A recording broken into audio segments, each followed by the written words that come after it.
There are moments, quiet, sudden, or sharp, when the thought arrives, what if I just didn't anymore? Not always with drama, not always with despair. Sometimes it's flat, curious. I've had it pass through me like a shadow at noon, unexpected, brief, chilling in its calmness. What if I just ended it right now? It's not always suicidal ideation in the clinical sense. Sometimes it's a question the soul whispers when it gets tired. Sometimes it's just the mind reaching for the exit sign out of sheer exhaustion. And I'll tell you this plainly. That thought is not rare. It is not shameful. It is not proof that you are broken beyond repair. It's proof that you're still trying to make sense of being alive. And that's no small task. When the thought comes, what's actually happening? You are reaching the edge of your mental load. Your body may be standing still, but your soul is carrying a weight it can't hold much longer. The bills, the guilt, the unspoken disappointments, the numbness, the feeling that you've tried and still nothing feels like it's working. These build up, and your mind, not knowing where to put it all, starts wondering if maybe the problem isn't the burden, but your existence itself. Maybe I'm the extra part. Maybe this whole machine would run smoother without me in it.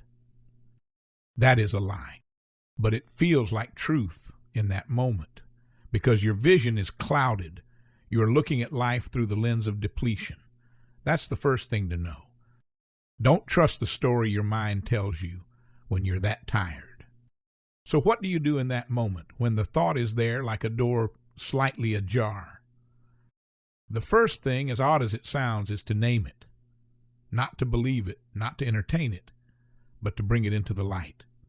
Whisper, there's that thought again, the one that says, maybe I should disappear. Because when you say it out loud, even just to yourself, you break its spell. You see it for what it is, a thought, not a command, not a prophecy, not a plan, just a signal that you've gone too long without air. Next, breathe. I don't mean that as a slogan. I mean literally breathe. Long, deep belly breaths. Put your hand on your chest and remind yourself that you are in a body, that you are here, that no matter what your mind is doing, your heart is still willing to beat for you.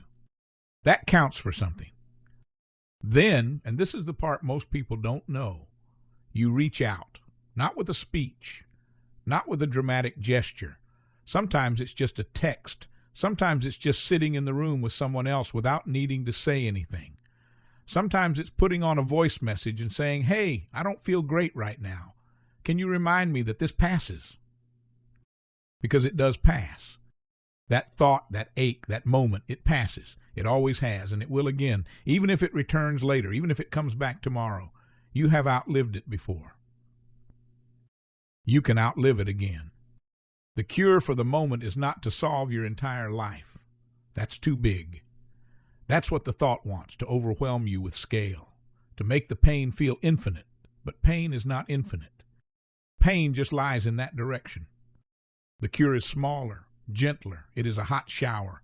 It is a walk in the air. It is music that you didn't choose on purpose, but that found you anyway. It is a sentence in a book. It is someone saying your name with kindness. It is a stupid video, a dumb joke, a long sleep. It is time. It is always time.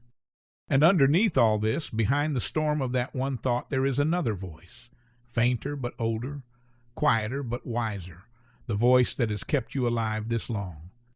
It's the part of you that doesn't want to die, not really.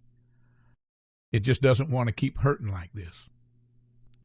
And that's a different thing entirely. So when the thought comes, when your mind whispers, maybe I should just end it, you say back, not yet, not like this. You say, I'm going to drink a glass of water. I'm going to go outside for 5 minutes. I'm going to wait and see what tomorrow feels like. You say, someone would miss me. I have not yet heard my favorite song one more time. I am not my pain. I am the one feeling it. And you say, there is still something I haven't seen yet, something I haven't become, something I still want to laugh at or hold or build or give away. And even if you don't believe it in that moment, say it anyway, because it might be just true enough to save your life.